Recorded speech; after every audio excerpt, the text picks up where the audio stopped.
కడప జిల్లా బద్వేలు మున్సిపాలిటీలోని గాంధీనగర్ పట్టణ ఆరోగ్య కేంద్రంలో జిల్లా అదనపు వైద్య ఆరోగ్య శాఖ అధికారి డాక్టర్ రవిబాబు, జిల్లా physiotherapy doctor Manohar, DPMO Shambhu Prasad, రాష్ట్ర పరిశీలకులు 6 మంది అధికారులు హాస్పిటల్ని పరిశీలించారు. ఈ సందర్భంగా వారు మాట్లాడుతూ జాతీయ కుష్ఠవ్యాధి నిర్మూలన కార్యక్రమంలో భాగంగా ఈ నెల 17వ తేదీ నుండి 30వ తేదీ వరకు నిర్వహించడం జరుగుతుందన్నారు.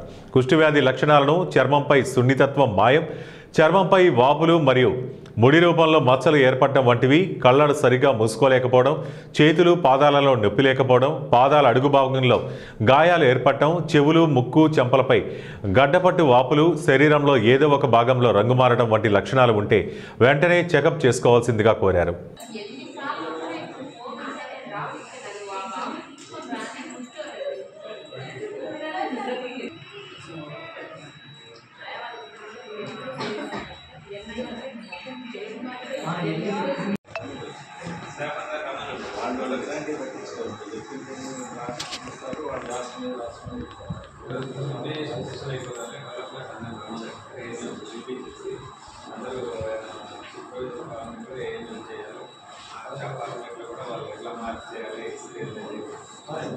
చెప్పేసి ఎవరైనా చేయకపోతే అది కలెక్షన్ చేసుకోండి.